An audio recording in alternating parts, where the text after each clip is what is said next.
दोस्तों, आपका स्वागत है हमारे चैनल। दोस्तों, हम आज आपको गरुड़ पुराण के धर्म कांड के प्रेत कल्प में मृत व्यक्ति की ऐसी 3 चीजों के विषय में वर्णन किया गया है जिनका उपयोग किसी व्यक्ति या महिलाओं को कभी नहीं करना चाहिए, अन्यथा भयंकर से भयंकर यातनाएं सहन करनी पड़ती हैं और अनेक प्रकार की हानि होती है।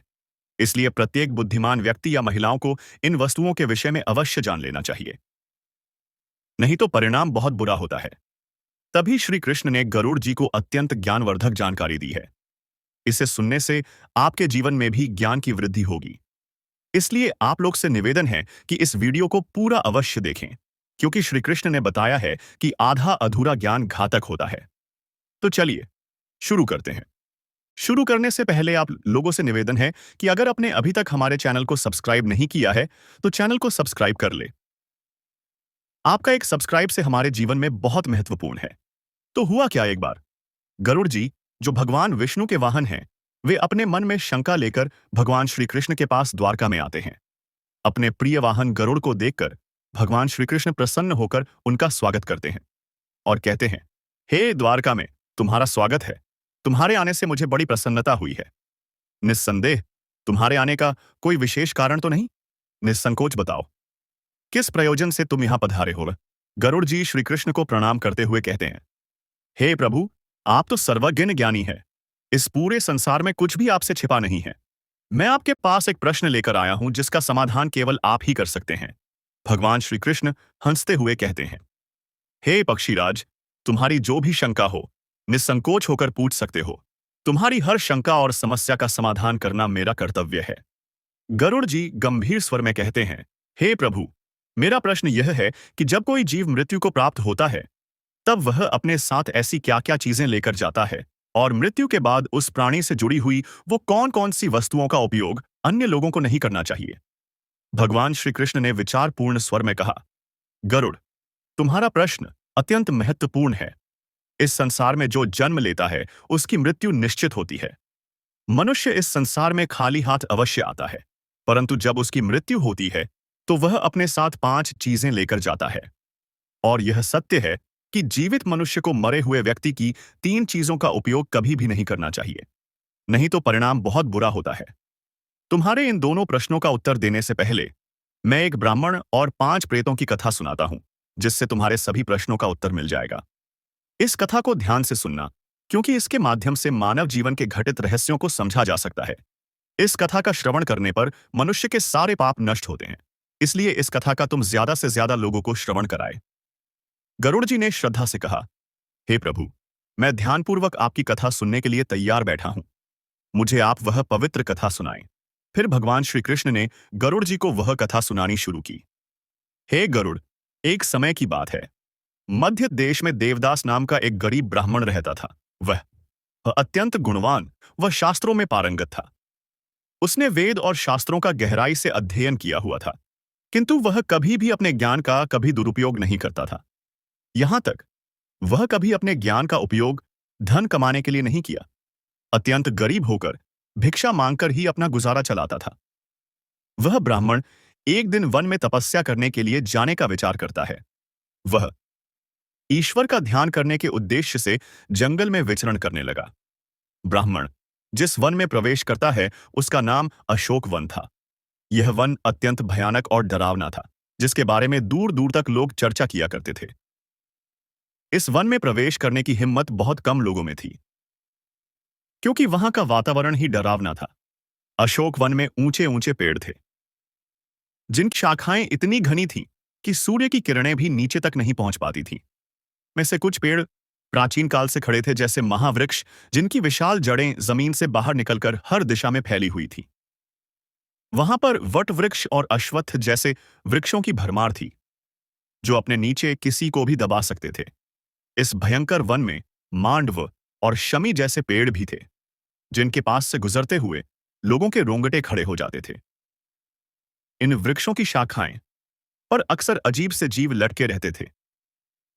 वहां काले पंखों वाले उल्लू दिन में भी विचरण करते थे, जिनकी भयानक आवाजें हवा में गूंजती थीं।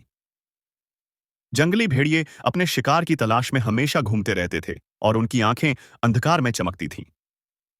काले धब्बों वाले तेंदुए और हिंसक भालू भी यहां आम थे। पक्षियों में शकुनी नामक गिद्ध और काली मैना पेड़ों पर बैठे दूर से आए लोगों को आतंकित करते थे। विपिन वन का सारा वातावरण ही अत्यंत रहस्यमय और डरावना था, जहां हर कदम पर मृत्यु का भय मंडराता रहता था और हर वृक्ष के नीचे पिशाच खड़े हुए मिलते थे। वे सभी पिशाच उस जंगल से गुजरने वाले मनुष्यों का भक्षण करते थे।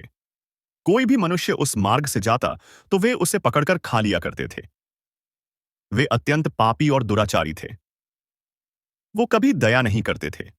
जब वह ब्राह्मण उस वृक्ष के पास आता है तो वे पिशाच एक दूसरे से कहने लगे, देखो भाई, आज ताजा ताजा भोजन आ रहा है। सबसे पहले मैं ही इस ब्राह्मण को खाऊंगा। इसका मांस तो कितना स्वादिष्ट होगा। यह ब्राह्मण केवल सात्विक भोजन ग्रहण करता होगा, इसलिए इसके शरीर में किसी भी प्रकार के रोग नहीं होंगे। इसका मांस खाने में बड़ा आनंद आएगा। हाँ हाँ, दूसरा पिशाच कहता है, इस ब्राह्मण का भक्षण तो मैं ही करूंगा। आज कई दिनों के पश्चात शिकार हाथ लगा है। इस प्रकार से वे पिशाच उस ब्राह्मण को खाने के लिए आगे आते हैं, लेकिन जब वह ब्राह्मण उन पिशाच को देखता है तो वह बिल्कुल भी भयभीत नहीं होता है। वह ब्राह्मण भगवान विष्णु का परम भक्त था और वह हर समय श्री हरि का नाम जपता रहता था, इसलिए उसे किसी से भी कोई भय नहीं लगता था। उन पिशाच को देखकर भी ब्राह्मण भयभीत नहीं हुआ और उन पिशाच की ओर देखते हुए उन्हें प्रणाम करने लगता है और कहता है, हे पिशाच, तुम्हें नमस्कार है। उस ब्राह्मण का ऐसा विचित्र व्यवहार देखकर पिशाच हैरान हो जाते हैं। विष्णु भक्त ब्राह्मण के सानिध्य से उनके अंदर से सा का भाव नष्ट हो जाता है और वे आश्चर्यचकित होकर उस ब्राह्मण की ओर देखते हैं और उस ब्राह्मण से कहने लगते हैं, हे महात्मा, आप कौन हैं और इस वन में अकेले क्यों भटक रहे हैं? हम पिशाच को देखकर भी आपको जरा सा भी भय नहीं लगा। बड़े बड़े शूरवीर योद्धा भी हम पिशाच को देखकर थर थर कांपने लगते हैं। हमें देखकर डर कर भागने लगते हैं, किंतु आपके मन में किसी भी प्रकार का भय दिखाई नहीं पड़ रहा। आपके सानिध्य में आने पर हमारी भूख भी समाप्त हो चुकी है। हम तो आपको भोजन समझकर प्रसन्न हो रहे थे और आपको खाने वाले थे।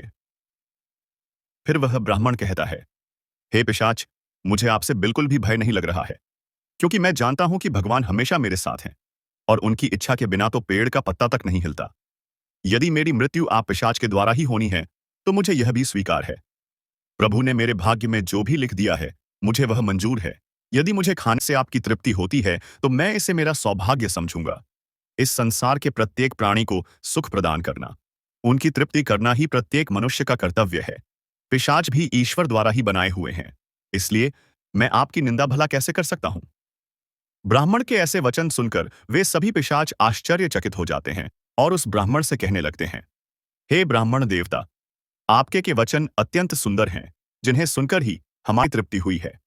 हम आपका भक्षण नहीं करेंगे। कृपया आप हमें बताइए कि आप कौन हैं और किस कारण से आप इस वन में भटक रहे हैं। वह ब्राह्मण कहता है, हे पिशाच, मेरा नाम देवदास है और मैं प्रभु की भक्ति करने के लिए इस वन में उचित स्थान खोज रहा था, किंतु आपको देखकर लगता है कि आप बहुत कष्ट में हैं। मुझे बताइए कि किस कारण से आपको पिशाच बना पड़ा। यदि मैं आपकी कोई सहायता कर सकता हूं तो आप अवश्य कहें। मैं अपने सामर्थ्य के अनुसार आपकी जो भी हो सके मदद अवश्य करूंगा। ब्राह्मण की बातें सुनकर सभी पिशाच सुन्न हो जाते हैं और कहने लगते हैं, हे द्विज श्रेष्ठ, आपको बार बार प्रणाम है। हम सभी पिशाच हमारे पाप कर्मों के कारण ही बने हैं। हमने हमारे पितरों का अपमान किया है, इसी कारण से हमें यह पिशाच योनि प्राप्त हुई है। ना जाने कब हमें इस पिशाच के शरीर से छुटकारा मिलेगा।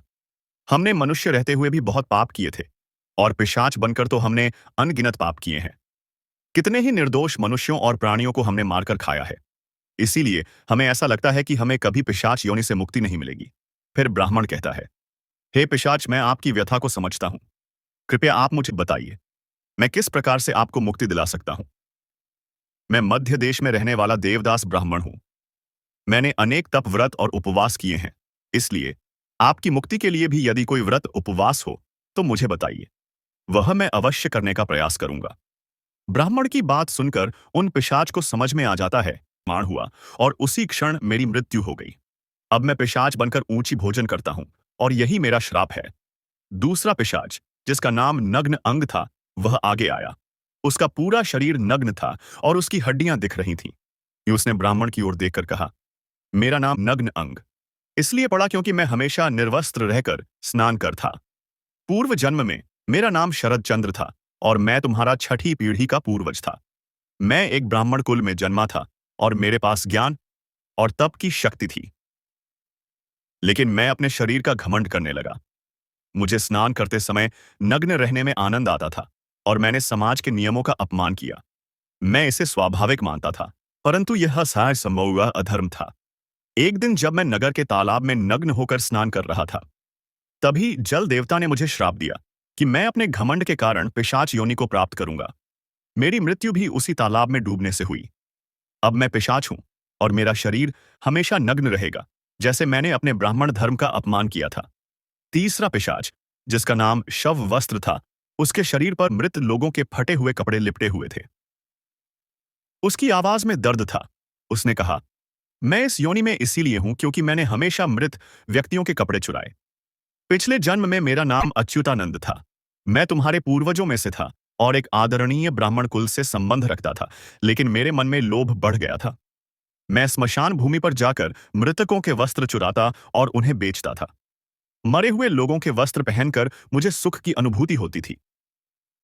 मेरे इस अधर्म को देखकर देवताओं ने मुझे श्राप दिया कि मेरी मृत्यु भी स्मशान में होगी और मैं पिशाच बनकर हमेशा शवों के वस्त्र पहनूंगी। मेरी मृत्यु स्मशान में ही हुई, जहां एक भयंकर पिशाच ने मुझे मार दिया।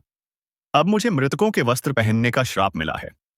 चौथा पिशाच, जिसका नाम अशौच था, उसकी उपस्थिति इतनी गंदी और बदबूदार थी कि ब्राह्मण को सांस लेना कठिन हो गया। अशौच ने कहा, मेरा नाम अशौच इसलिए पड़ा क्योंकि मैंने हमेशा अपवित्र और गंदी चीजों में खुद को लिप्त रखा।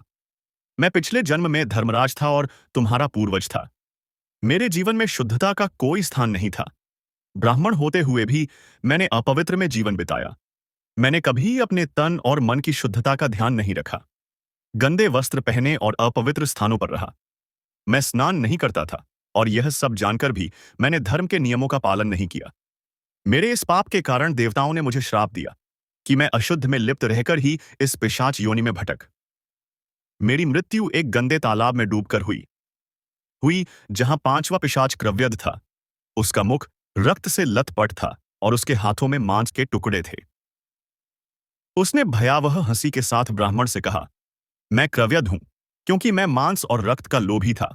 पूर्व जन्म में मेरा नाम सोमदेव था और मैं तुम्हारा पूर्वज था। मैंने ब्राह्मण होते हुए भी हिंसा और क्रूरता का जीवन अपनाया। मुझे मांसाहार और हत्या में आनंद आता था। मैंने कई निर्दोष प्राणियों का खून बहाया और उनका मांस खाया। मैंने अपने परिवार और समाज की मर्यादाओं का उल्लंघन किया। मेरे इस अधर्म के कारण मेरी मृत्यु एक मांसाहारी भोज के दौरान हुई, जब मैंने एक गाय का मांस खाया। देवताओं ने मुझे श्राप दिया कि मैं इस पिशाच योनि में आकर रक्त और मांस का लोभी बनूंगा। हे वत्स, हम हमेशा ही ऊंची वस्त्र पहनते थे।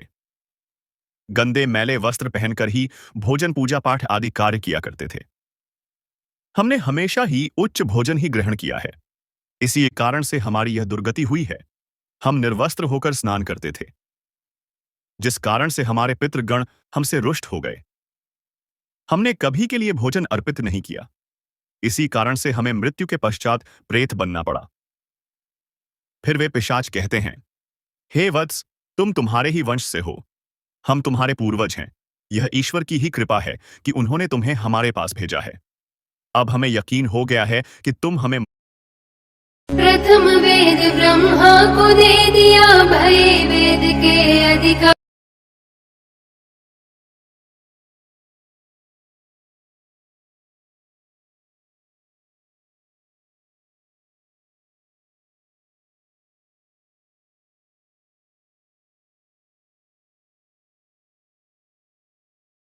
मुक्ति अवश्य दिलाओ। हे वत्स, तुम अभी जाओ और हमारी मुक्ति के लिए उपाय करो। अपने पूर्वजों की ऐसी दशा देखकर वह ब्राह्मण अत्यंत दुखी हो जाता है और सोचने लगता है कि प्रत्येक मनुष्य का यह निहित कर्म है कि वह अपने पूर्वजों को मुक्ति दिलाने के लिए कार्य करें। वह ब्राह्मण उन पिशाच को वचन देता है और कहता है, हे पितामह, मैं आपकी मुक्ति के लिए अवश्य उपाय करूंगा। फिर वह ब्राह्मण मुनि अगस्त्य के पास जाता है और उन्हें पितरों की मुक्ति के लिए उपाय पूछता है और वह पूछता है, मुनि अगस्त्य उस ब्राह्मण को पितरों की मुक्ति के लिए किए जाने वाले तर्पण, श्राद्ध, पिंड, दान, धर्म आदि क्रियाओं के बारे में बताते हैं। फिर वह ब्राह्मण पवित्र नदी के तट पर जाकर अपने पूर्वजों के लिए वे सभी कार्य करता है जो मुनि अगस्त्य ने बताए हुए होते हैं।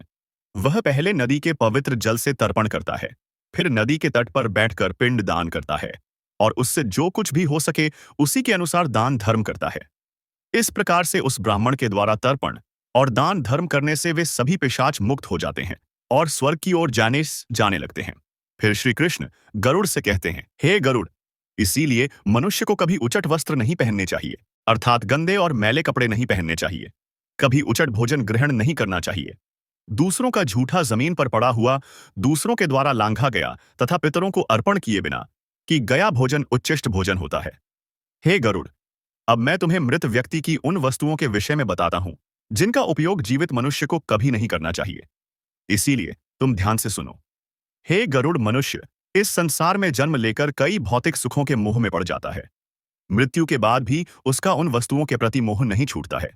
जब तक मनुष्य सांसारिक वस्तुओं का मोह त्याग कर संपूर्ण रूप से ईश्वर को अपना नहीं लेता, तब तक वह अलग अलग योनियों में जन्म लेकर पृथ्वी लोक पर ही भटकता रहता है। कभी कभी यह मोह इतना अधिक होता है कि वह मृत्यु के बाद भी इसी पृथ्वी लोक पर भ्रमण करता है, अर्थात वह प्रेत योनि धारण करता है। यदि किसी मनुष्य की अकाल मृत्यु हो जाती है तो वह भी प्रेत योनि में चला जाता है और प्रेत बनकर वह अपने ही परिवार के लोगों को दुख देने लगता है। कई बार मनुष्य अपने मृत परिजनों की वस्तुओं को उनकी याद में अपने पास रख लेते हैं या उनकी वस्तुओं का उपयोग भी करने लग जाते हैं।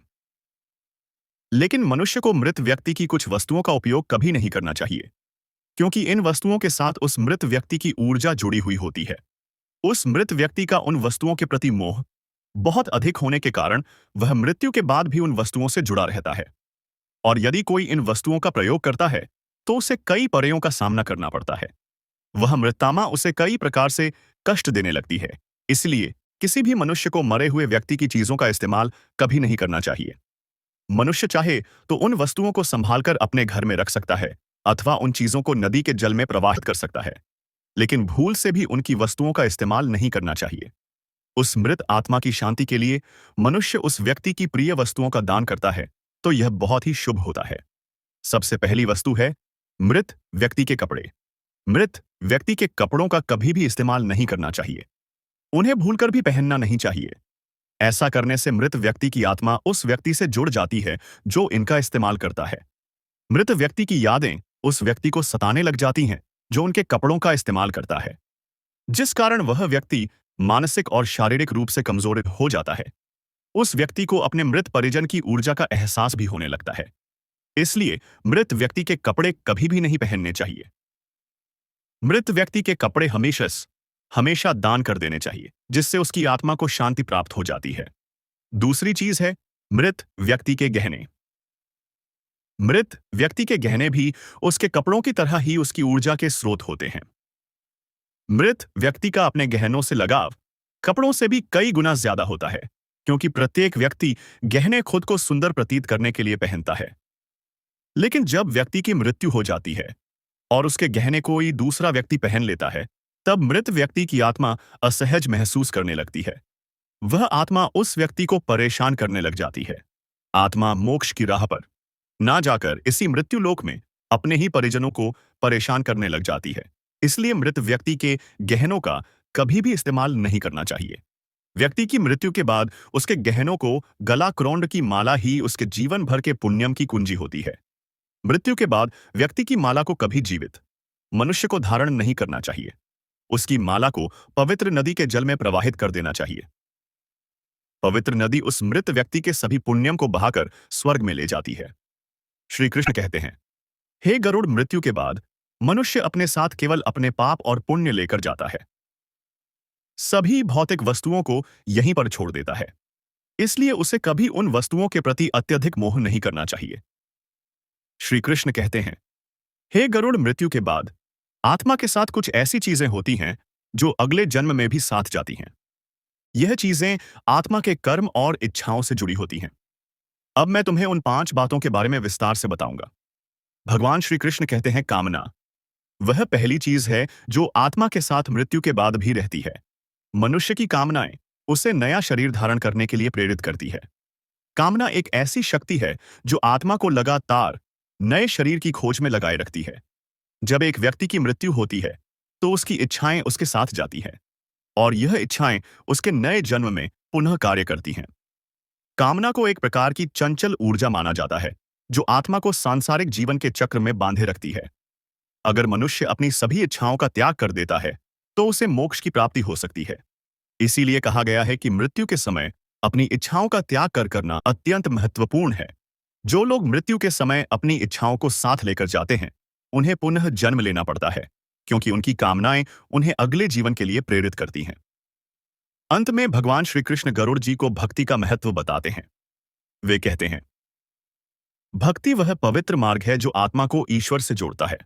जो व्यक्ति सच्चे मन से भगवान की आराधना करता है उसकी आत्मा मृत्यु के बाद भी उस भक्ति का फल प्राप्त करती है। भक्ति ही वह शक्ति है जो आत्मा को जन्म मरण के चक्र से मुक्त कर सकती है और उसे मोक्ष की प्राप्ति दिला सकती है। भक्ति से भरा हृदय मृत्यु के बाद भी ईश्वर के समीप रहता है। यही कारण है कि भक्ति को जीवन का सबसे पवित्र साधन माना गया है। इस प्रकार भगवान श्री कृष्ण ने गरुड़ जी को बताया कि आत्मा के साथ मृत्यु के बाद कामना, वासना, कर्म, कर्ज, पुण्य और भक्ति रहती है। यह चीजें आत्मा को जीवन के चक्र में बांधे रखती हैं या मोक्ष की ओर ले जाती हैं। दोस्तों, इस प्रकार से श्री कृष्ण ने गरुड़ जी को अत्यंत महत्वपूर्ण ज्ञान दिया है। हमें उम्मीद है आपको यह वीडियो अच्छी लगी होगी। तो वीडियो को लाइक और चैनल को सब्सक्राइब अवश्य करें और कमेंट में जय श्री कृष्णा अवश्य लिखें। अगले वीडियो में जब तक के लिए जय हिंद, राधे राधे।